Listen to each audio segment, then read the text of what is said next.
eu nasci em Pinhuí, Minas Gerais, em 1936. Meu pai chamava-se Geraldo Alcântara Veloso, minha mãe Cristina Coutinho Veloso. Meu pai, ele não tinha nenhuma formação, nasceu no interior de Minas, País, estudou até o terceiro ano primário, portanto foi um autodidata. E não tem nenhuma profissão definida, ele acabou aprendendo espontaneamente, através de pessoas conhecidas, contabilidade. Tornou-se um contador, mas um contador não profissional, ele não tinha registro no conceito de contabilidade. E tornou-se um contador e no final da vida, no meio da vida madura até o final, tornou-se um comerciante, vendia e comprava imóvel. Era um bom comerciante, fazia bons negócios. Eu morei em Piuí pouco tempo, poucos meses. Em 37 já viemos para Belo Horizonte, a família já veio para Belo Horizonte. Depois meu pai arrumou um emprego em Gorsex, que é o município de Caeté, na Companhia Ferro Brasileiro, e moramos um tempo lá. E eu comecei a estudar em Gorsex. Então fiz o primeiro ano primário lá. Depois voltamos para Belo Horizonte. Eu tinha, nessa época, 7 anos quando nós voltamos e até hoje estou em Belo Horizonte.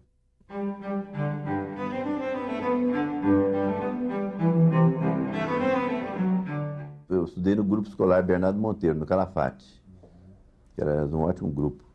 A diretora, inclusive, a Marta Nair Monteiro, que depois tornou-se vereadora, era a diretora do colégio.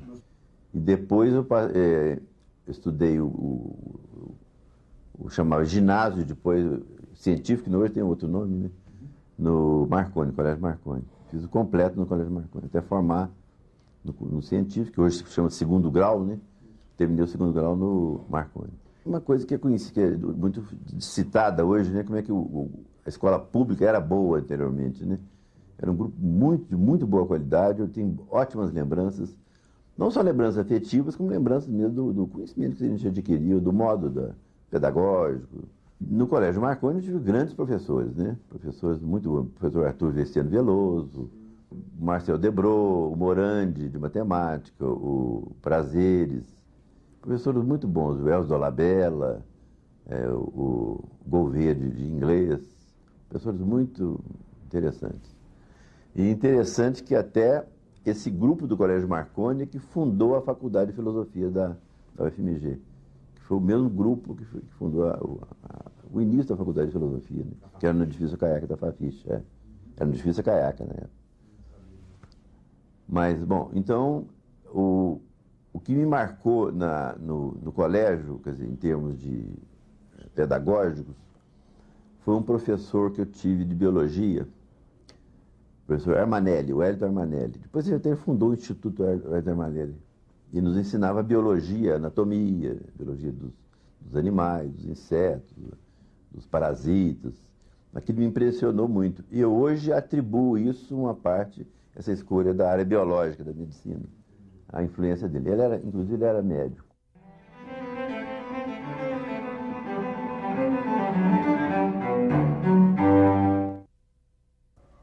Obviamente, era uma cidade menor e mais agradável, mais fácil, mais segura, né? Isso não precisa dizer que todo mundo sabe, né? E o curioso é que a gente, como jovem, tinha centralizava nossas atividades, vamos dizer, de lazer na Avenida Afonso Pena. E era o sábado à noite. Normalmente, mesmo sem ter uma festa, a gente ia de terno e gravata. Coisa curiosa, como que as coisas mudam, né? A gente de terno e gravata tinha uma turma, ele encontrava, tinha um ponto lá perto do Cinema Glória, que é ali perto da Praça 7. Dali a gente ia para as festas, ia para o cinema, ia para os bares e tal. Eu sempre tive uma tendência boêmia, mas o núcleo do grupo era de família. E a gente tinha muito essas festas, era muito na família também, quer dizer, frequentemente, não eram todas. Tinha em outros locais também, outras pessoas. Mas parece que é uma coisa do mineiro, né? Essa coisa da família, as festinhas, hora dançante, né? Na casa de fulano, do primo, do tio e tal. Saí do colégio e imediatamente fiz o vestibular. E tomei bomba. O vestibular de medicina era separado dos outros, não era o único como é hoje. Existiam 700 e tantos candidatos para 45 vagas. Quer dizer, era bem apertado, mas hoje é muito mais. Hoje a disputa ainda é muito maior do que essa relação que tem candidato vaga que existia na época. Mas já era difícil, né? Quer dizer, mais ou menos um para quase 20, né? 20, uma vaga para cada... Chega uns 15 candidatos, mais ou menos. Então, eu não passei. Aí, nesse ano, eu fiz o cursinho do Mário de Oliveira, não sei se você conheceu. Um cursinho que era muito, muito bom, muito famoso na época. Mário de Oliveira era um professor do colégio estadual. Eu saí em 54 do científico, 55 eu fiz, não passei, 56 eu fiz e passei.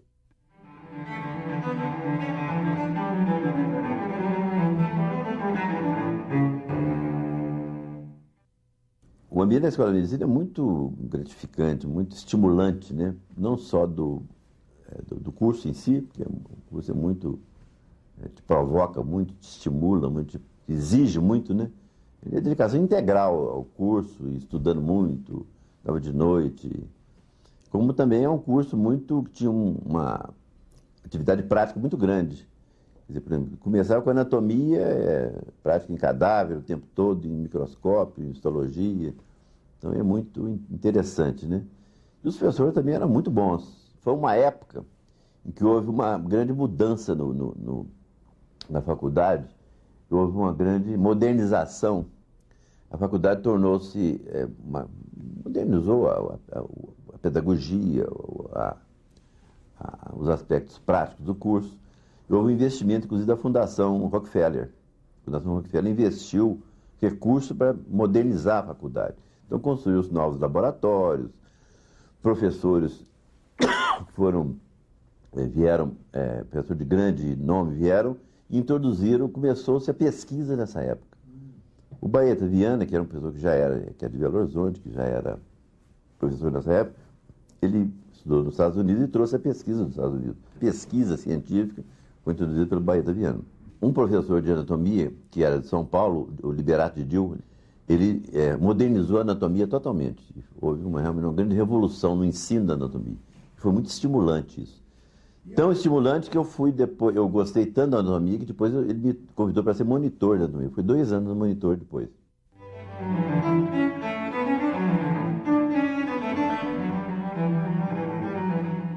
Existiam 2 assistentes de anatomia, que foram meus professores, que era o J. D'Angelo e o Ângelo Machado, que foram os criadores do show Medicina. Então eles começaram o show Medicina, não me lembro qual ano que foi iniciado. Eu lembro que quando eu era aluno já existiu o show, que era anual, que era um show muito interessante, todos os dois com um grande talento teatral, né? O show Medicina era uma peça teatral que era passada uma vez por ano, em forma de sketches, quer dizer, de sketches, de pequenas peças, né? Numa noite, só em 2 horas, 2 horas e meia, pequenas sketches sobre vários aspectos, geralmente ligados à medicina, muito críticos, muito irônicos, né, sobre a medicina, criticando certos aspectos, ou sobre a política, ou sobre os dois, né, a política de educação e a política de maneira geral.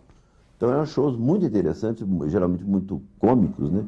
A gente morria de rir, muito bem feitos, bem interpretados, e eles dois que escreviam o show.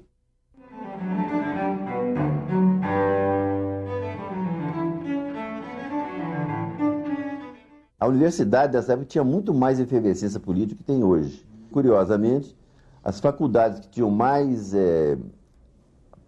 atuação política eram as ciências econômicas, tinha um grupo muito forte, a medicina, posteriormente a FAFISH. Mas a medicina sempre teve essa atuação política muito intensa, e não só na política, no aspecto educacional, pedagógico, tanto que houve depois uma reforma curricular, que eu depois vou falar sobre ela, como também na política geral do país. Foi muito atuante a Faculdade de Medicina.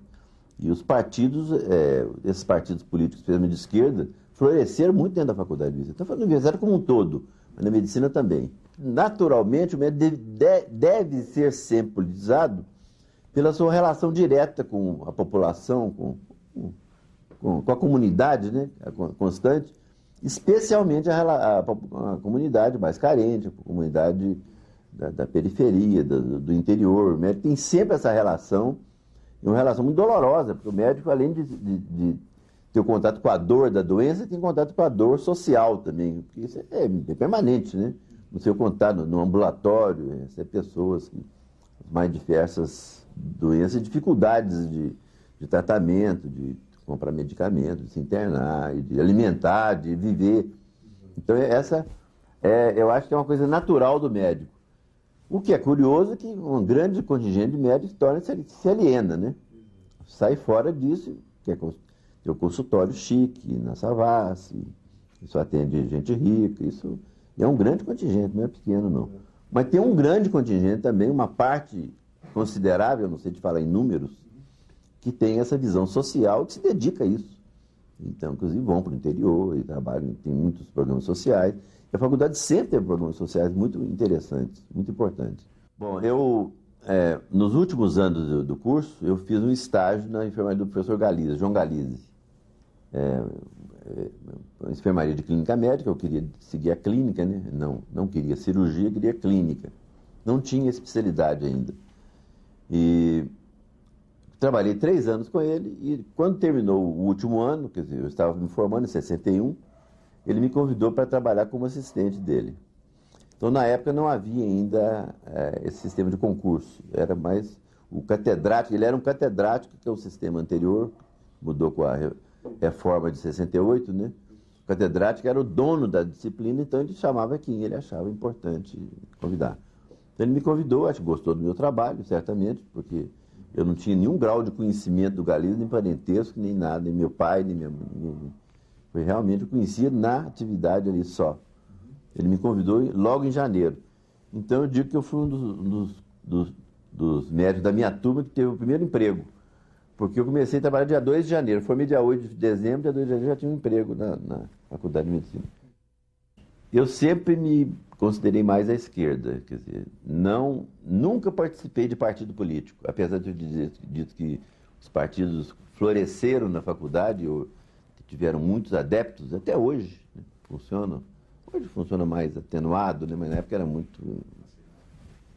E eu nunca participei de partido, mas eu sempre tive essa visão de esquerda, sempre votei na esquerda, sempre, e mesmo como professor, eu sempre tinha essa vertente de olhar mais o social, de cuidar mais do carente, daquele que tem menos possibilidade de resolver os seus problemas através dos seus recursos econômicos, né? Enfim, sempre tive essa tendência, mas nunca participei de partido.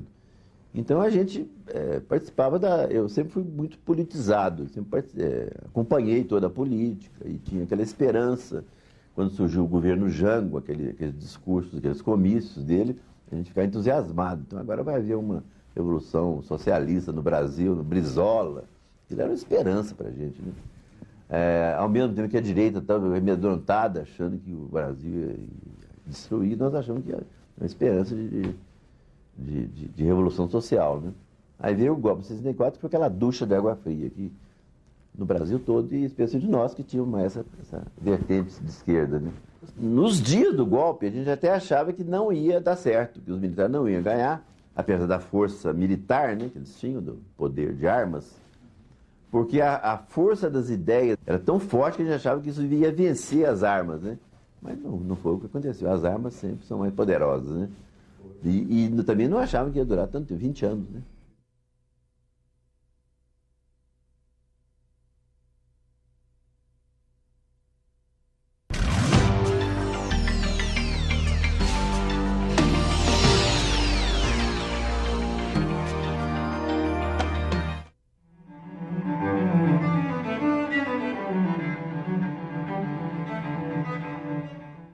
Dentro da universidade, como havia, por exemplo, na faculdade de medicina, muita politização, muitas pessoas, professores, alunos, muito politizados, inclusive participando de partidos, né, que se organizaram muito na época, tornaram-se fortes, partidos de resistência, né?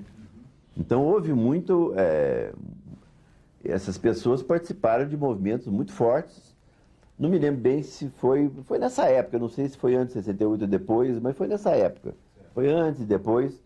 Muitos participaram até de atividades de guerrilha, né? Eu lembro um aluno que eu tive, o Pesutti, um aluno que participou de assalto a banco. O Pesutti foi meu aluno de sala, me lembro do Pesutti, assim, brilhante, inteligentíssimo, uma profundidade, um indivíduo... Eu lembro da expressão do olhar dele, eu lembro até hoje, interessante. Depois que eu vi que o Pesutti era aquele, pessoa que te chama a atenção, né? Bom, eu estou dando um exemplo de muitas outras pessoas que entraram na clandestinidade, na guerrilha, esses partidos de clandestinos.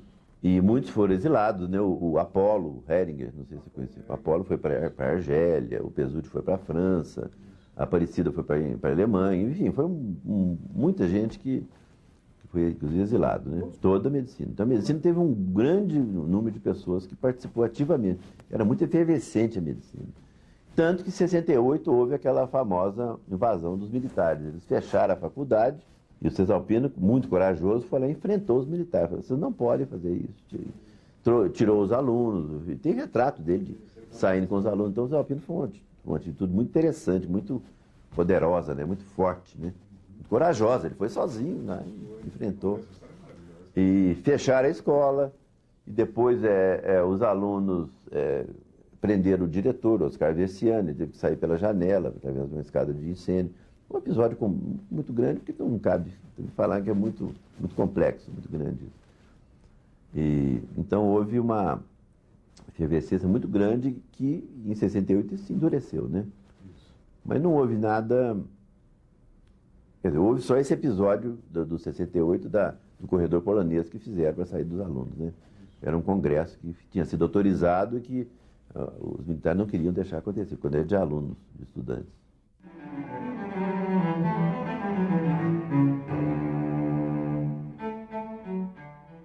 Nunca tive essa vontade de exercer nenhum cargo de chefia na universidade.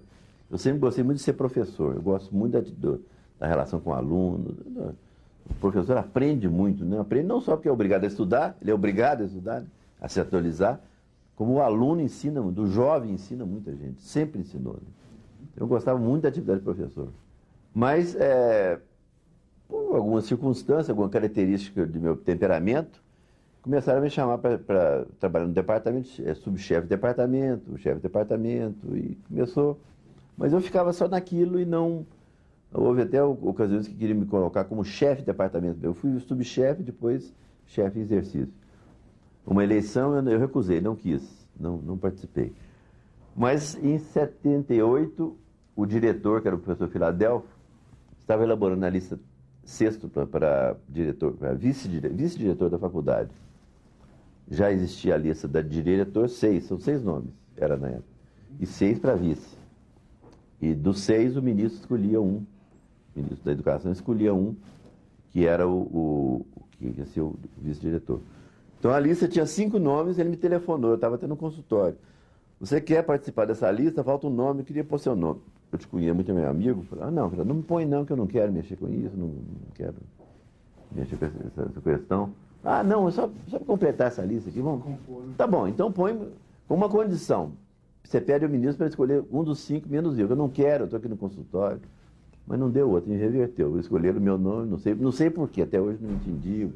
Enfim, vice-diretor.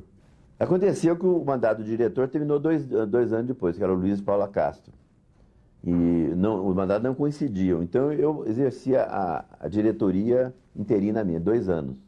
Então fui diretor da faculdade 2 anos, no lugar do diretor. Começou a vir aquela questão da abertura democrática, e meu temperamento é muito da abertura, do diálogo, da transparência das coisas, de receber as pessoas. E tive uma relação com os alunos muito boa, os funcionários, os professores também. Os professores mais conservadores achavam que eu era um pouco permissivo, não gostavam muito da minha atitude. Não.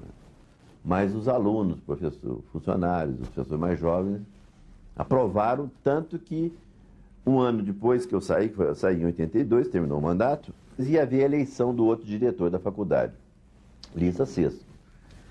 E houve aquele movimento que eu deveria participar dessa lista sexta. Eu podia candidatar nesse momento, novamente.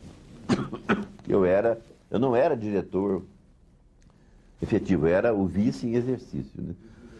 Então houve uma compreensão que eu podia candidatar. Então eu me candidatei e houve a primeira eleição direta. Foi antes da eleição da reitoria. Direta, entre aspas, quer dizer, houve um movimento da escola. Esses movimentos são muito interessantes, são espontâneos, né? Aquele momento de quebrar aquele autoritarismo do regime militar, havia aquela ânsia de votar, de eleger, de participar da comunidade. A comunidade resolveu fazer a eleição. A comunidade fez a eleição, a faculdade não. Então fizeram uma eleição, fizeram um processo eleitoral, elegeram quais são as pessoas que devem ser diretor da faculdade. E eu tive uma coisa muito gratificante. Eu estava terminando meu mandato, eu tive 1.400 votos nessa eleição espontânea.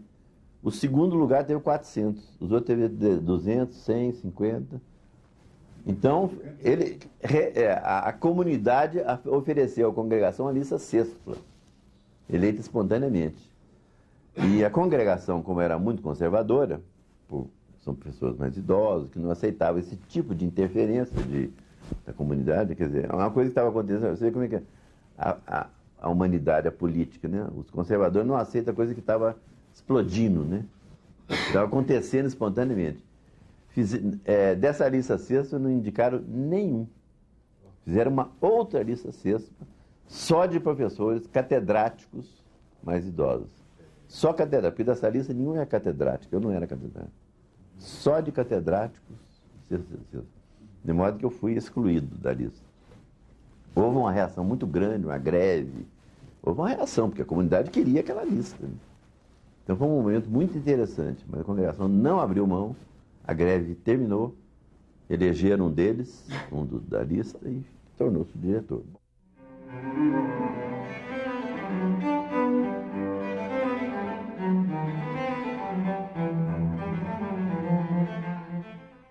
Mas então ficou esse ambiente difícil, né? De confronto da comunidade como um todo com a congregação, que tinha uma posição conservadora, a oligarquia, né? Mas no ano seguinte houve a eleição do Hospital das Clínicas. O Hospital das Clínicas terminou o mandato do diretor, foi o ano seguinte, 83. Então não deu outro. Como eu era o primeiro lugar, me indicaram para ser um dos candidatos do Hospital das Clínicas. E fui eleito também. Então eu já estava naquele momento que já se conhecia esse meu estilo democrático, aberto, de receber, de dialogar. Então eu fui eleito diretor das Hospital das Clínicas. O problema das 6 horas não foi criado por mim. Já havia um movimento muito anterior, de muitos anos atrás, em todo o serviço público brasileiro, todo, e algumas instituições já tinham 6 horas, por exemplo, na época o INAMPS já fazia 6 horas. E algumas repartições públicas de Brasília já tinham 6 horas. Tinham conseguido esse regime de 6 horas, porque o regime é de 8 horas, né? O Serviço Público Federal trabalha 8 horas. Então o INAMPS já tinha conseguido essa coisa. Não se sabe como, porque isso é legislação, né? Você não pode mudar o horário, mas o INAMPS tinha. Não sei por qual mecanismo. E já havia um movimento no hospital, não, em toda a universidade, especialmente no hospital, para fazer as 6 horas. Havia, inclusive, uma comissão estudando como implantar essas 6 horas. Então, eu já entrei nesse bojo. Quer dizer, é importante destacar, eu não criei essa questão. Já vinha de muitos anos e do país todo. Era um movimento, na época, havia movimentos sindicais, greves. O primeiro item é 6 horas. Não é só na universidade, em todo o país. Então, me trouxeram o projeto, já havia um projeto de como implantar aquilo, tinha todo um esquema, né? Eu olhei o projeto e falei, interessante o projeto. Por quê? Aí é importante dizer o porquê. Porque 6 horas é ilegal, porque o horário legal da legislação é 8 horas. É obrigado a 6 horas. Então a ideia não é a pessoa trabalhar 6 horas apenas. Ela trabalhar efetivamente no seu setor, digamos, no plantão de 6 horas, é uma coisa muito peculiar do hospital, por causa do plantão. Você não pode...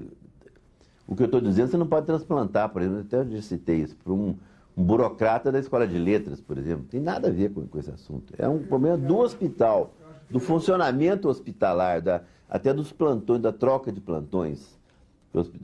Era muito mais funcional, racional, de 6 em 6 horas do que de 8 em 8 horas.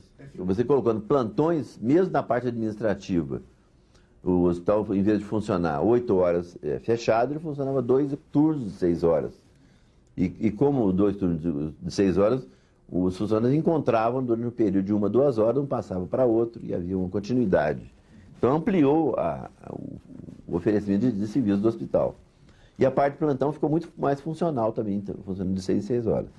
E pelas características do hospital, considerando que o plantão é muito pesado, insalubre, muito cansativo, 365 dias por ano, todos os dias, 24 horas, então achou-se que seria mais razoável.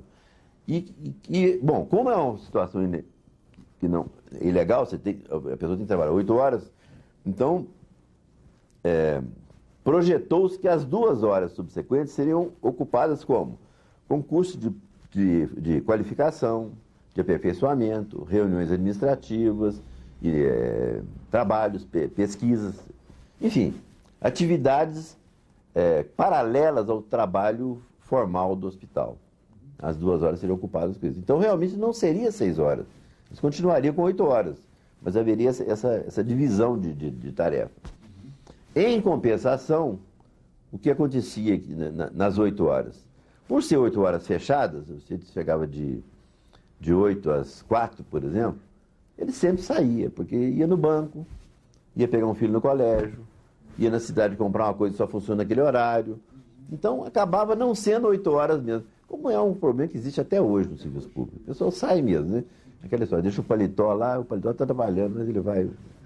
Então, houve essa questão, esse compromisso. Nós vamos implantar esse sistema, sendo que é 6 horas fechado, ninguém sai da sessão, não tira o pé da sessão. Isso foi levado ao reitor, na época, o Zé Henrique Santos, ele concordou de fazer uma experiência durante 3 meses. Foi autorizado por ele. Foi feita a experiência, deu certo, então continuamos com a experiência.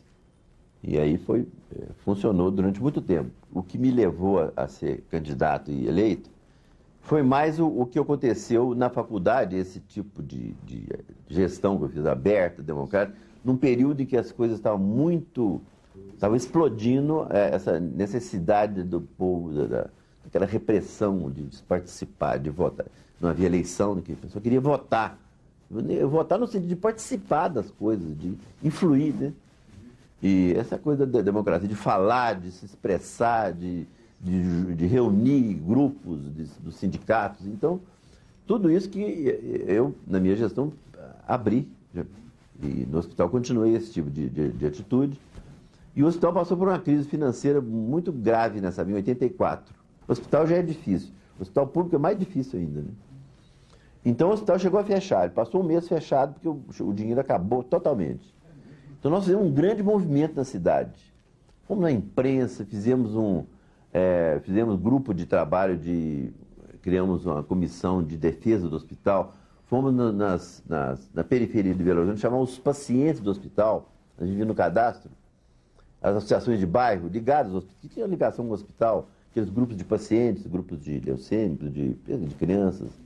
Fizeram um grande trabalho, eles faziam assembleias grandes, a imprensa vinha, fazia uma entrevista.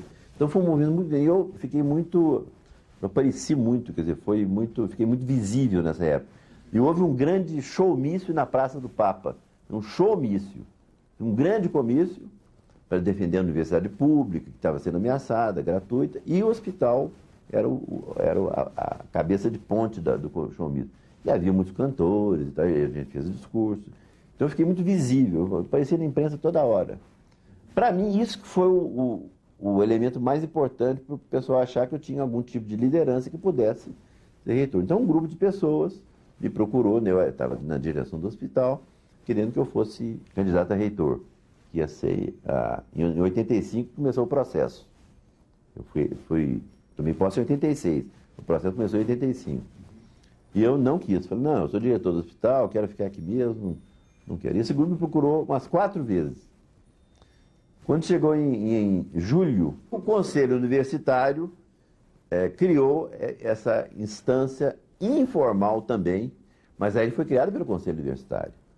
Já tinha havido as ciências nas faculdades, como na medicina, já tinha havido a eleição direta, espontânea.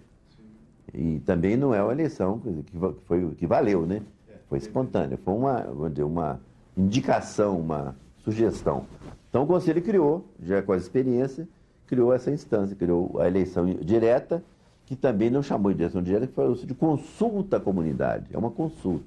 A comunidade elegeu uma lista para ser levada ao Conselho, que é o Conselho que formalmente, pela lei, que estabelece a lista sexta. Né? Então foi feito, aí já foi mais oficializado, foi o conselho. E o conselho fazendo, ele se compromissou, teve o compromisso de acatar aquela lista, que não aconteceu na Faculdade de Medicina, né? Então eu me candidatei, no final me convenceram, depois de várias tentativas, esse grupo me procurou e o grupo foi aumentando. Eu entrei na eleição de início de agosto, que eu me candidatei formalmente. E a eleição foi em outubro. Foram 8 candidatos. Foi um momento muito bonito assim, de participação. 8 candidatos fazendo debates públicos entre si, com a universidade. Foi exatamente o momento da abertura democrática, né?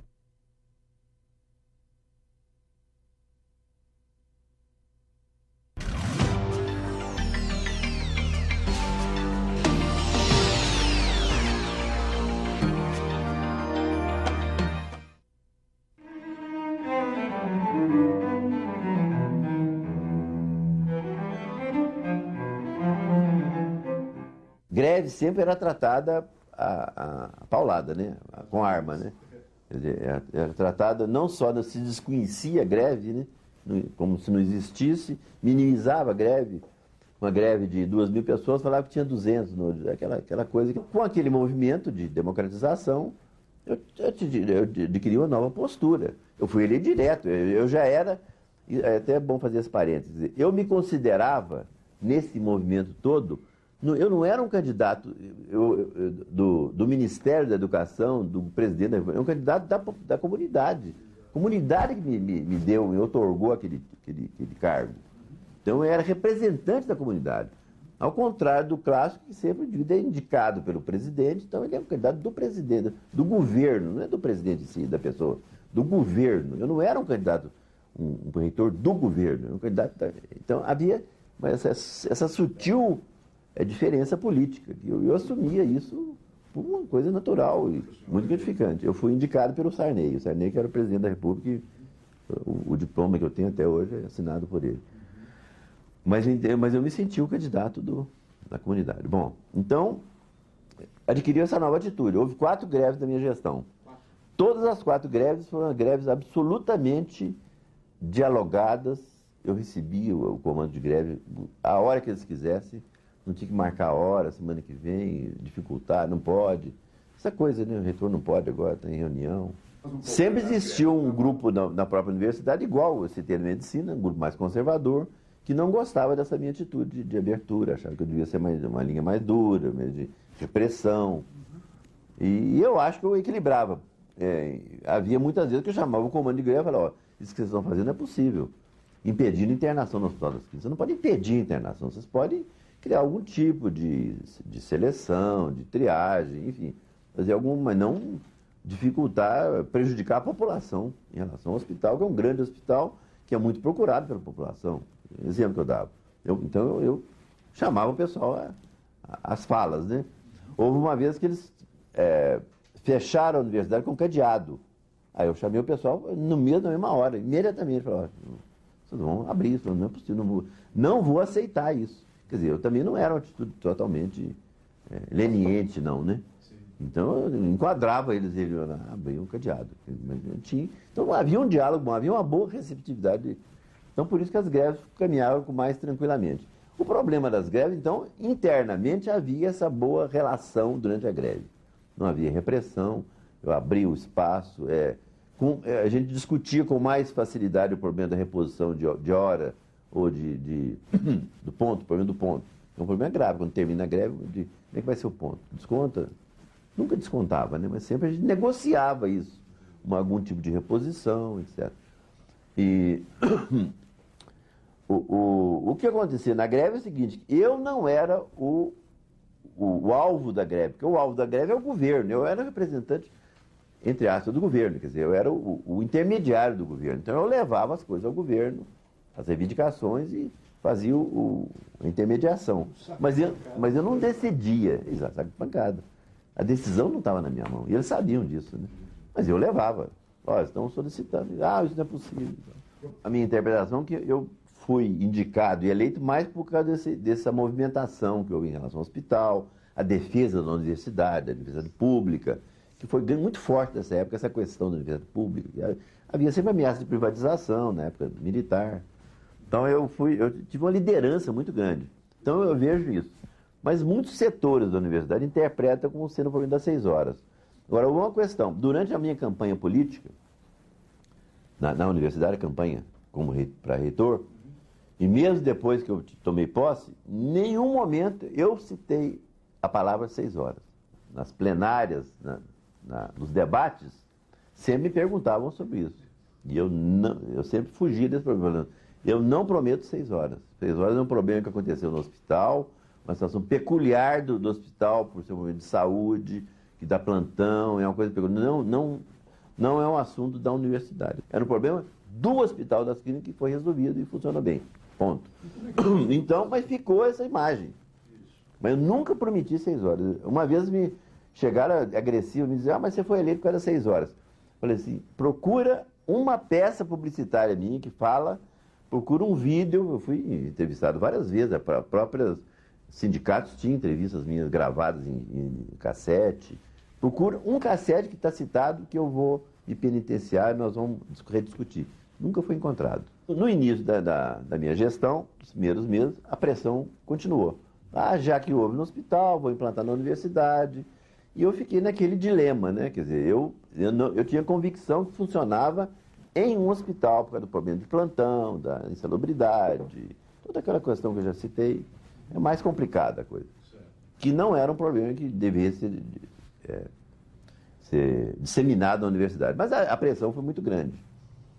Então, nessa questão da pressão, dessa dificuldade que é própria da administração política, né? A minha equipe de trabalho resolveu dizer o seguinte: vamos tentar conversar com os diretores das unidades, das faculdades, e ver em qual faculdade que é possível implantar 6 horas semelhante ao sistema do hospital. Aquela unidade que tivesse, por exemplo, sistema de plantão, ou hospital veterinário, odontologia. Então vamos analisar caso a caso. Não vamos implantar 6 horas. Então vamos pedir aos diretores que façam um estudo de cada unidade, se é possível. Eu fiz então uma circular para os diretores dizendo isso. Solicito que se examine em cada unidade a possibilidade de implantar em algum setor, em alguma faculdade, o sistema não o sistema de 6 horas, o sistema de flexibilidade. Falou não certo? Flexibilidade do horário, porque foi uma flexibilidade, não era 6 horas. Era 6 horas, mais 2 em outras atividades, como eu já disse. Essa circular foi uma das maiores crises da universidade. Foi uma crise, os diretores ficaram furiosos, que hoje eu dou até razão a eles. Quer dizer, primeiro que eu estava passando o problema para eles. E segundo, o problema de difícil solução política. Que eles estavam com pressão interna também. Então, eu dou razão aos diretores. Hoje eu dou razão, quer dizer, fazendo a retrospectiva. Foi uma coisa infeliz da minha gestão, foi infeliz. Houve aquela revolta dos diretores, da direção da universidade, porque a população universitária toda gostou. Mas a direção ficou revoltada e foram ao Conselho Universitário. Então, como eu percebi isso, eu percebi rapidamente, eu coloquei na pauta do Conselho Universitário. Em vez de esperar que viesse a reação, me antecipei, coloquei na pauta. Problema de flexibilização de horário, item 1. Então a reunião foi só isso, né? Foi só isso e eu fui massacrado nessa reunião. Por todos os diretores, talvez 1 ou 2 todos. E no final, me forçaram a fazer uma votação. Vamos implantar às 6 horas? Eu falei, não estou propondo implantar às 6 horas. Estou propondo, eu deixei bem claro, estou propondo, porque me disseram, porque às 6 horas é ilegal, o senhor está cometendo uma irregularidade, uma ilegalidade. Eu não estou propondo isso, porque sempre tentava voltar, mas não havia possibilidade nem de conversar. Quer dizer, era 6 horas mesmo que eles estavam, a visão das 6 horas, eu tinha outra visão, mas não adianta que a minha palavra nesse momento não teve nenhum efeito. Então, no final, me forçaram a votar. Vamos implantar ou não? Então, eu coloquei como se pediu. E, unanimemente, o assunto encerrou. Não vamos implantar, morreu para sempre na universidade. nunca foi implantado. A minha gestão, então, se caracterizou fundamentalmente pelo mesmo espírito que eu tenho, de abertura democrática, de receber as pessoas, grupos, como eu falei, muito impertinente.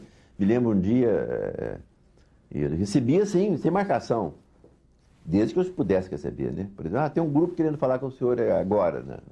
Eu olhar, bom, não tem reunião, pode entrar. Não, agora tem uma reunião, não posso. Se eu tivesse disponível, eu não tinha audiência com o reitor, marca a audiência com um mês de antecedência, um dia fechado de 15 minutos, não. Então, era uma coisa aberta, democrática, transparente.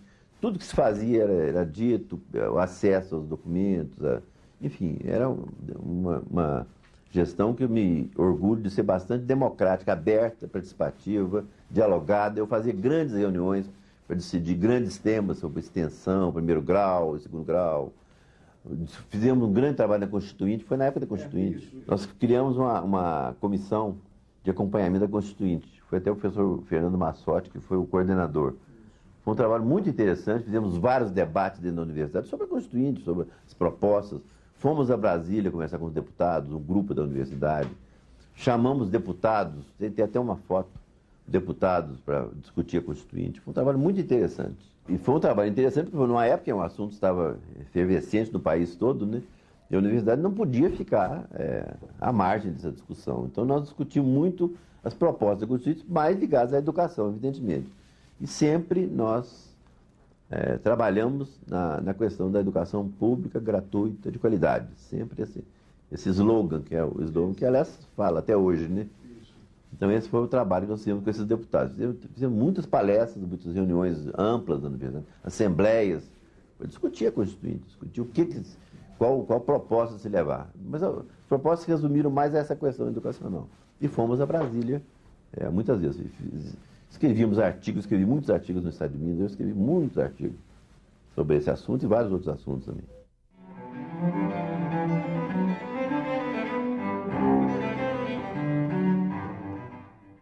Mais ou menos no meio da minha gestão, não me lembro exatamente a data, surgiu essa questão da ESE. O que fazer com a ESE? A ESE é a Assessoria Especial de Segurança e Informação. Essa ESE foi criada no regime militar, dentro de todas as instituições públicas federais, talvez estaduais. Instituições públicas brasileiras tinham uma assessoria. Assessoria que era assessoria de inteligência, de informação, que era o sistema de espionagem dos militares, quer dizer, de espionar quem estava, os subversivos, quais movimentos perigosos que estavam sendo criados, quais os grupos que podiam ameaçar o regime, enfim, o que estava sendo feito que pudesse ameaçar o regime militar. Essa ESE era muito eficiente, era toda ela ligada ao SNI, né, o Serviço Nacional de Informação, que foi famigerado SNI, né, que foi muito conhecido.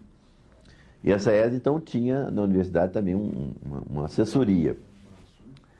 Só que, bom, então essa ESE produziu milhares de documentos. Cartas recebidas de militares, respondidas, manifestos, folhetos, enfim, tinha milhares de documentos e tinha uma sala guardada da ESE. Então, a professora Efigênia Laje de Rezende, que é historiadora, um dia veio até a mim e disse o seguinte: eu, como historiador, não posso aceitar que uma documentação tão rica já tinha terminado o regime militar. Já era um passado. Uma documentação tão rica ficasse escondida ou ficasse guardada. Isso tem que ser colocado a público. Então, eu incumbi a professora Efigênia, como historiadora, a organizar. E ela, muito organizada, muito eficiente, organizou cronologicamente, por assuntos, por peças, cartas, folhetos, organizou todo esse trabalho. Quando ela organizou, o que fazer agora? A minha resposta foi imediata: tornar público. O assunto foi discutido e julgamos que, como uma medida inicial, não deviam tornar público uma abertura aberta a toda a população como na primeira instância. Então a ideia seria tornar público para a imprensa e para pesquisadores, inicialmente.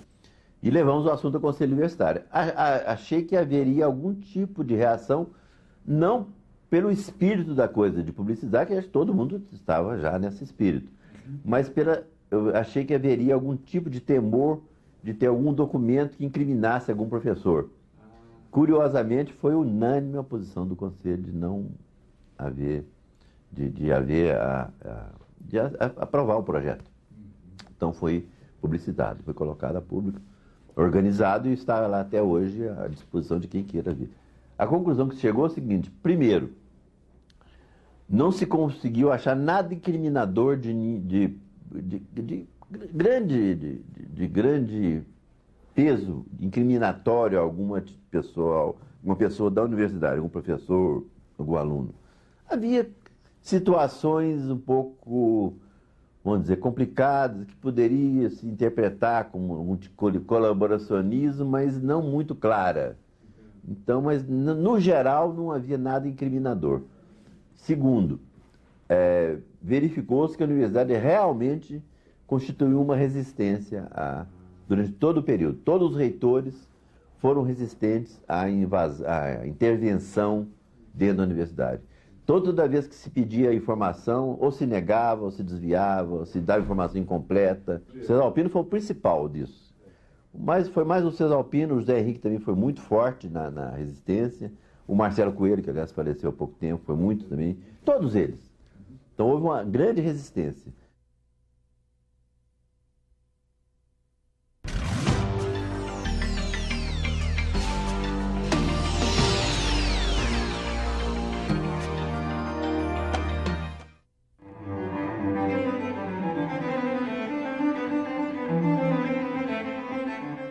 A pró-reitora de graduação, que é a professora Vanessa Guimarães Pinto, ela desde o início, que ela já conhecia o assunto, ela já é especialista em educação, já era professora, ela foi diretora da da Faculdade de Educação, da UFMG.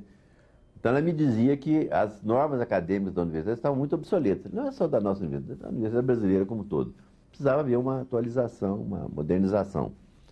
E insisti naquilo, falei, então vamos estudar o assunto. Nomeou uma comissão, ela participou intensamente.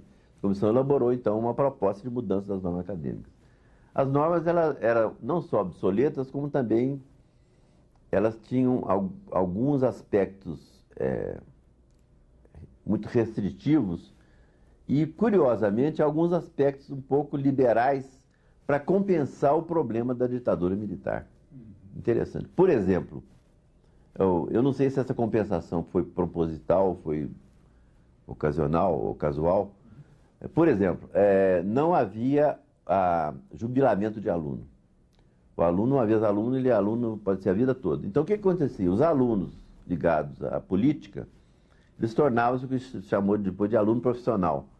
Porque eles estavam nas entidades, DCE, UNE, etc., não estudavam, não passavam, porque não estudavam, se dedicavam integralmente, e continuava aluno. Tomava bom, mas sempre aluno. Então, era uma espécie de proteção, porque não deixava de ser aluno, e sendo aluno ele tem sempre uma proteção da universidade, uma proteção da sociedade, que olha o estudante com muito bons olhos. O estudante sempre há uma certa proteção, entre aspas, política, né? Então, ele continuava sendo aluno, não era um pária da sociedade. Então, ele não era jubilado. Então, esse é um exemplo que eu estou te dando, que foi modificado. Então, criou-se o jubilamento. Ao fim de algum tempo, alguns anos, ele tem uma oportunidade de tomar algumas bombas, né? Mas isso tem limite. Então, isso era uma espécie de proteção. E algumas outras coisas que eram mais repressivas. Então, houve uma certa abertura. Então, houve uma mudança ampla das normas acadêmicas. Uma mudança muito grande, foi muito controvertida. Curiosamente, os alunos reagiram muito, porque acharam que havia uma mudança que eles não concordavam, mas no final ela foi implantada, houve muita discussão ampliada, e foi um trabalho que eu devo realmente à professora Vanessa, foi um trabalho da inspiração dela, da participação, embora foi uma comissão que elaborou, não foi só ela, e foi discutido amplamente na universidade, foi levado ao Conselho Universitário, ao CEP, Conselho de Ensino, Pesquisa e Extensão, foi aprovado. Essas normas foram tão interessantes que elas foram depois divulgadas no país e várias universidades se basearam para criar suas normas também. E foi um movimento tão forte que a professora Vanessa se elegeu reitora depois, né? Quer dizer, ela foi candidata a reitora e se elegeu. Quer dizer, eu atribuo grande parte do prestígio que ela adquiriu com essas normas. Não foi só.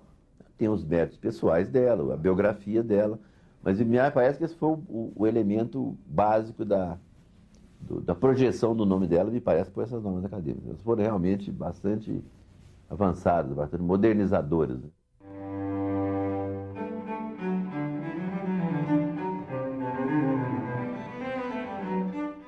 E a graduação, ao longo do tempo, começou a sofrer um certo desgaste, porque a universidade brasileira, mundial, a brasileira também, começou a ter uma certa ênfase muito grande na pesquisa, na pós-graduação, que é importante, é a modernização da universidade. A pesquisa cresce a pós-graduação foi feita para a pesquisa. Então cresceram muito essas vertentes da universidade, e começa a ter financiamento externo, da CAPES, LPq, FINEP, exterior, investimentos exteriores, né? E com isso a graduação começou a sofrer, não só em termos de investimento financeiro, como em termos de investimento pessoal. Os professores começaram a mais se interessar pela pós-graduação. A graduação começou a ter um decréscimo de qualidade. Então, quando eu entrei na reitoria, eu falei assim, minha ênfase vai ser a graduação, sem destruir a pós-graduação. Lógico, tem que investir também na pesquisa. Mas queremos colocar recursos na graduação. E colocamos recursos financeiros, direcionamos recursos para a graduação. Nós investimos em equipamento de informática para os alunos, em toda a universidade. Reformamos laboratórios, refizemos equipamento de laboratório, aparelhos. Investimos muito na biblioteca e fizemos mesmo projetos, pedimos às universidades que fizessem projetos. Então, assim, na minha escola, o departamento de Química está precisando de tais equipamentos por causa disso, e um projeto mesmo, explicando porquê, custo, etc. E nós analisamos esse projeto, priorizamos e investimos realmente. Então foi um trabalho muito interessante, além da mudança das normas acadêmicas, né? Foi muito importante.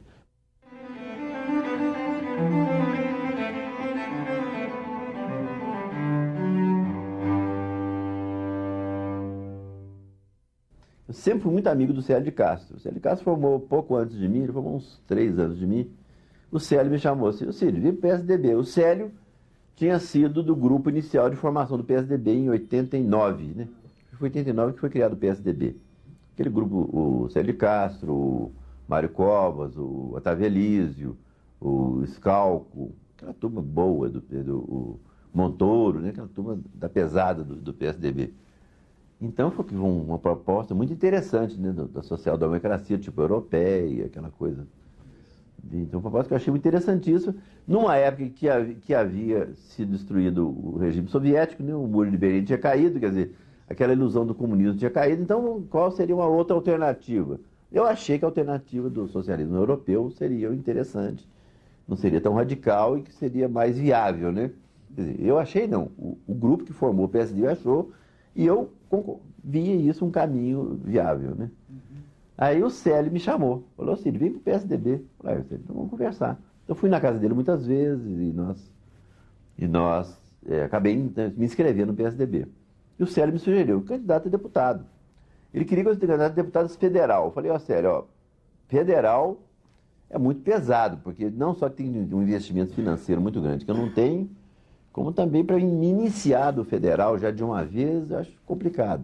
Então, começa com o estadual, talvez eu, em outra instância, pudesse chegar no federal. E eu tinha saído da reitoria, na minha avaliação, sem modéstia, com um prestígio muito bom, então eu achei que eu tinha um prestígio que pudesse ter um número de votos suficiente. Então, me candidatei a deputado estadual do PSDB, por inspiração do Célio de Castro, né? E fiz um dobradinho com o Aécio Neves, que era do PSDB também. O Aécio era deputado federal. E na época as dobradinhas nunca eram fechadas. Eu fiz dobradinho com o Otávio Elísio também, com o Carlos Moscone, o Murat. Então a gente tinha um grupo que a gente trabalhava junto. Eram médicos.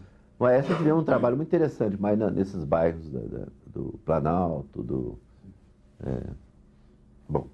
Floramar, fez um trabalho muito interessante lá.